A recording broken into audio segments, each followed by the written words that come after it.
Good morning, good morning. So I came out here to try to clean up the garden, but I did get out here a little too late because as y'all can see, we already got visitors. We got some bees.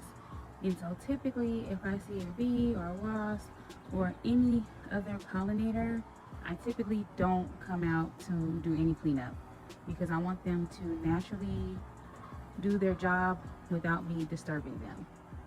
So what I'll end up doing is I'll come out and I will water. So I will water because it is going to be hot outside today. It is, let's see what the watch says. It's going to be 94 degrees, probably feel more like 96, 97. And so although my plants look really good, but when that temp get up to those 90s, they're going to start wilting. It did rain a little bit yesterday, but really not enough for me not to water today. So we'll do a light watering versus a deep watering just to give them, just a little drink of water so they don't dry out when it gets too hot. But yeah, that was my plan, to come and clean up. So as y'all can see, like this in-ground tomato has integrated with my cantaloupe that I actually thought was unalive, but it then made it come back. And I'm assuming from 2 weeks ago when we got all that rain. And well, look at that. The bee is happy, the plant is happy, so guess who's happy? I'm happy. Now I'll come out here tonight, or not night, but this evening, and as y'all can see, like all of these branches that are coming this way, I will bring them back over to this trellis, so therefore our cantaloupe can start vining on this trellis again versus vining this way, because there's really nothing this way for it to attach to besides this little fencing here that I'm actually gonna take down so I can clean up all this grass that's overgrown. But yeah, that's our plan today.